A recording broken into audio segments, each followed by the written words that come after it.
Parce que justement, les 10 prochaines années de ce point de vue-là, enfin, par exemple, moi, de mon point de vue, je pense pas que c'est l'attaque qui va sauver la face du monde ou même l'économie mondiale.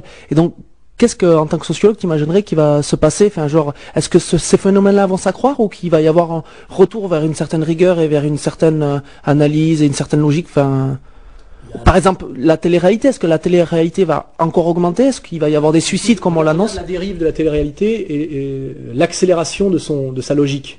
On va vite arriver au bout. C'est-à-dire qu'au bout de la télé-réalité, il y a quoi? Il y a les camps de concentration. À la fin, tu fais quoi? Tu mets des gens dans des casemates et tu leur dis on veut un volontaire pour les douches. Enfin, tu vois, c'est-à-dire qu'à la fin, il faut tuer des gens. Parce que quand tu les as un peu humiliés, un peu baisés, au début, c'est l'érotisme. C'est très vite lassant. Après, c'est les rivalités, t'as vu, c'est le maillon faible, etc. On voit où ça mène tout ça.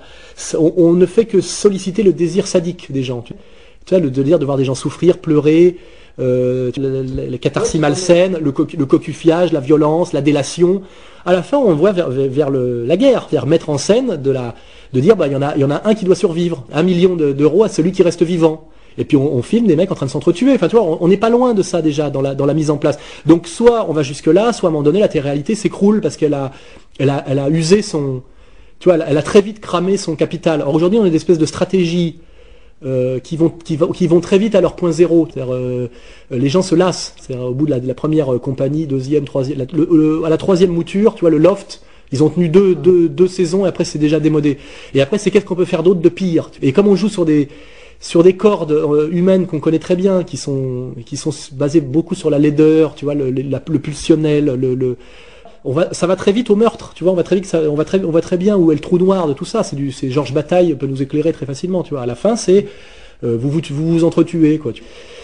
Donc à un moment donné, on arrive très vite au bout, tu vois, avec Jacasse, tu vois, Michael Youn, il est déjà fini, tu vois, les mecs sont dans le temps, tu crées un animateur, puis il montait doucement, tu vois, Michel Drucker, 30 ans après, il est toujours là, l'homme préféré des grands-mères. Enfin, ça se faisait en douceur et lentement et subtilement quelque part et de manière assez humble. Aujourd'hui, tu montes un Cador qui casse la baraque en 6 mois, puis 2 ans après, il s'est brûlé lui-même, exactement, sur le modèle punk, c'est-à-dire que ce mode extrême fait que tu vas très vite au bout, et puis tu te consumes, tu vois, c'est une combustion ultra rapide. Donc ça peut pas durer encore très longtemps comme ça. Quand les médias ne vendent plus, quand on voit non seulement qu'ils vendent plus, mais que les gens ne les suivent plus. C'est-à-dire que la légitimité de Serge July aujourd'hui, c'est de dire je fais voter les jeunes et les cons comme vous voulez, Monsieur Rothschild, en leur faisant croire qu'ils sont de gauche. C'est ça son contrat. Mais à un moment donné, Monsieur Rothschild, qui a acheté le journal à perte, parce que ça ne rapporte pas d'argent, donc on n'achète pas un journal pour vendre, on achète un journal pour dominer les esprits. Hein?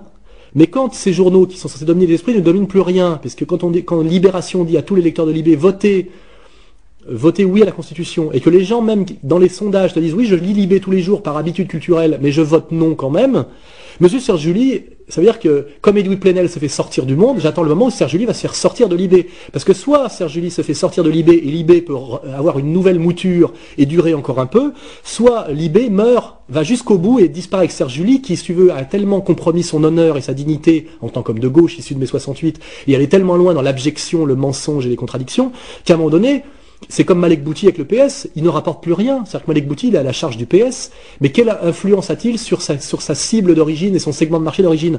Quel mec des banlieues pense que Malek Bouti est autre chose qu'un collabeur et un traître? Personne. Donc finalement, le mec rapporte plus grand-chose. Il est à la charge de ceux qui l'ont poussé à trahir. C'est ça le problème, il est là, c'est qu'on a un problème de marché, c'est que ça ne se vend plus. Toi, le problème, on peut parler de Dieudonné. Dieudonné, on lui a mis une fatwa sur le dos. Exactement comme Mel Gibson, mais dès qu'il a réussi à sortir son DVD avec beaucoup de difficultés en passant par le Canada, etc., et ben tout de suite il était premier des ventes. Donc voilà. Mais le débat il est pas là, c'est qu'on a dit ce film qui était un film en araméen que Mel Gibson avait produit pour des raisons personnelles et qui comptait à la limite distribuer gratuitement dans un circuit religieux, enfin tu vois, ultra minoritaire. Finalement, l'interdiction qu'on a eu nous de le voir, nous chrétiens, fait que tous les chrétiens y sont allés et que c'est un film qui a eu plus de succès que Titanic. Tout ça avec 3 clous et 2 planches. Et je remarque que si tu veux, c'est très contre-productif ce boycott. C'est-à-dire que finalement les gens en ont marre qu'on leur dise ce qu'il faut faire et qu'il faut pas faire, et que d'instinct quand on leur dit ce type-là, il faut absolument que vous le boycottiez, d'instinct quand on voit les gens qui vous disent de pas y aller et qu'on voit le regard du mec qui a fait le boulot, on a envie d'y aller parce qu'on se dit un mec qui a osé faire un doigt d'honneur à toutes ces Josiane Savigno ne peut pas être totalement mauvais, et on va les voir parce que ce mec a un peu de sang dans les veines et un peu de courage. Et c'est là où les autres, là, ils ont une crise grave, tu vois, c'est que ça ne marche plus, tu vois, ça ne marche plus. Donc ils peuvent boycotter, faire comment dirais-je, des éditos dithyrambiques pour faire l'apologie de tout ce qu'ils veulent, des élections en Irak, etc.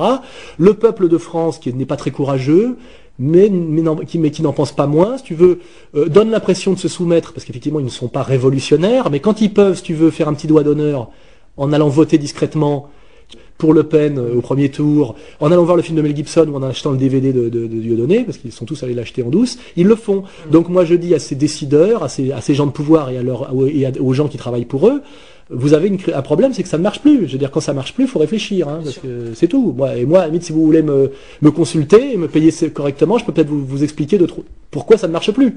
Hein. Ouais, après, le fait de savoir que si ça marche ou pas, ça les intéresse pas, eux. C'est accéder au pouvoir et le conserver, quoi. Le pouvoir, c'est la maîtrise, hein, et la maîtrise, c'est de comprendre, d'avoir un coup d'avance sur les autres. Ouais. Quand tu comprends plus comment ça marche, t'es sur le point de perdre le pouvoir. Crois-moi, toujours. Ouais, mais il ira au profit de qui le pouvoir si jamais. Je sais pas au profit de qui il ira, mais c'est-à-dire que les gens qui ont le pouvoir, ils ont pas envie de le perdre. Si Nicolas II avait mieux compris, si tu veux, la situation de la Russie à l'époque, il avait peut-être mieux écouté plus Lénine que Raspoutine. Il serait peut-être mort dans son lit, tu vois ce que je veux dire. C'est très très dangereux de ne plus comprendre ce qui se passe. Si les conseillers de Jospin lui avaient dit, Monsieur Jospin, vous allez le vote de la Constitution, ça sera non. Ne ressortez pas de l'île de Ré pour venir être à nouveau un loser. Attendez que Hollande ait perdu et revenez après. Moi, c'est ce que je leur ai dit. Parce que moi, si tu lis mes interviews datées sur Internet, j'avais préconisé le non à la Constitution à 56%. Donc j'ai pris le risque de 56%. Je suis allé un peu haut, mais ce que je remarque, c'est que moi, j'en étais certain de ce déferlante du non. Les conseillers de Jospin, non, puisqu'ils lui ont dit, tu vois, il est pas bête, il est mal conseillé, il est très mal entouré. Ces gens-là ont perdu le contact avec la réalité, parce qu'il faut être très bête pour Jospin, qui est déjà un loser, être revenu juste pour reperdre une nouvelle fois, alors qu'il était l'homme, si tu veux, l'homme de la réconciliation du salut, s'il revenait après le référendum. Donc ça veut dire qu'il est entouré d'imbéciles qui ont perdu tout contact avec la réalité, très mal conseillés, et il a fait une énorme erreur en revenant une nouvelle fois pour perdre. Il fallait qu'il revienne après. Bon, moi c'est ce que je dis. Je dis que les types qui sont au pouvoir en ce moment détestent les gens comme moi parce que je leur dis des choses qu'ils n'ont pas envie d'entendre. Mais ces choses que je dis, ce sont des analyses justes et correspondent à la réalité. S'ils veulent garder le pouvoir, il faut qu'ils gardent la maîtrise de la réalité, c'est-à-dire une analyse cohérente, c'est-à-dire que la prospective. Qu'est-ce que c'est qu'un intellectuel? C'est un mec qui a un coup d'avance sur le commun des mortels, qui dit voilà vers quoi on voit, qui dit dans les années 30, je pense qu'Hitler a une grosse chance de prendre le pouvoir. Tu vois, donc ça sert à rien de dire que c'est un crétin, ça marche pas. Plus vous direz ça, plus les gens voteront pour lui. Ça sert à rien de dire qu'il est antisémite. C'est pas ça, c'est plus ça qui fait peur aux gens. C'est ce genre d'analyse que je suis capable de faire. Moi, je dis, attendez, vous voulez faire de l'esthétique, vous voulez faire de la sociologie, vous voulez garder le pouvoir, ou vous voulez garder la certitude de vos certitudes surannées. À un moment donné, quand ça ne marche plus, il faut se poser des questions. Il faut, je dis, vous êtes mal entouré, vous êtes mal conseillé, vous avez perdu le contact avec la réalité. Ça fait quand même 2 fois que Jospin comprend rien, tu vois. La première fois quand on lui dit, vous savez, vous serez peut-être pas au 2e tour, il a ricané.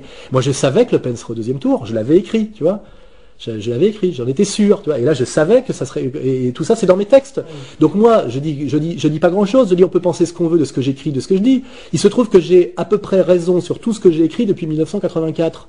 Hein, donc ça peut forcer le respect en tant que prescripteur, en tant qu'analyste, parce que je sais très bien que les gens qui sont au pouvoir en ce moment, les animateurs culturels issus de mai 68, leur penseur préféré c'est Sartre, et la phrase qu'ils disent c'est que ce que j'aime chez Sartre c'est qu'il s'est toujours trompé. Je veux dire, ils disent pas ça d'un plombier ou d'un ingénieur ou d'un architecte. Moi, ce que j'aime chez certains penseurs, c'est qu'ils ont souvent eu raison, tu vois. C'est ça qui fait qu'ils sont crédibles. Alors évidemment, si leur vision du monde et du penseur c'est Sartre, ça c'est leur problème. Mais à mon avis, ils vont pas garder le pouvoir encore très longtemps. Bon, je vais essayer d'enchaîner. Donc, tu vis sur la côte basque, hein, et donc, vu que tu t'intéresses à l'actualité et à la sociologie, et que tu as l'habitude de réfléchir sur les interactions entre les groupes sociaux, mais qu'à la fois tu es de culture marxiste. Marxienne, même maintenant. Ouais.